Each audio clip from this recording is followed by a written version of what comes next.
স্বাধীন বাংলার বুকে আরেকটি ভোর।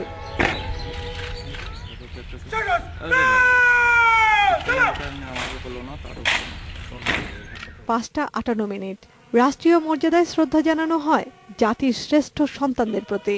প্রথমে রাষ্ট্রপতি আব্দুল হামিদ, পরে প্রধানমন্ত্রী শেখ হাসিনা ফুলেল শ্রদ্ধা নিবেদন করেন জাতীয় স্মৃতিসৌধে।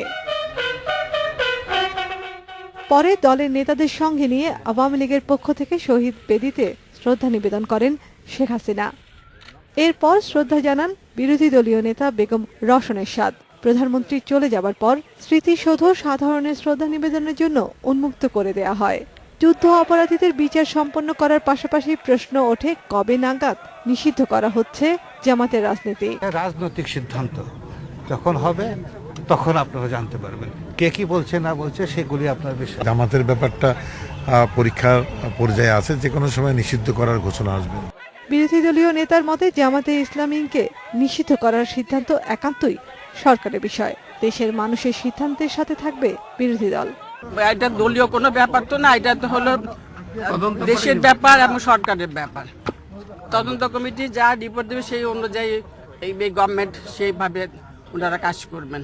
এদিকে দলের কয়েকজন নেতাকে নিয়ে শ্রদ্ধা জানান জাতীয় পার্টি চেয়ারম্যান HM এরশাদ। বেলা বাড়ার পর জাতীয় স্মৃতিসৌধে শ্রদ্ধা জানাতে আসেন বিএনপি চেয়ারপারসন বেগম খালেদা জিয়া, আসেন বিভিন্ন রাজনৈতিক দল ও সামাজিক সাংস্কৃতিক সংগঠনের নেতাকর্মীরা।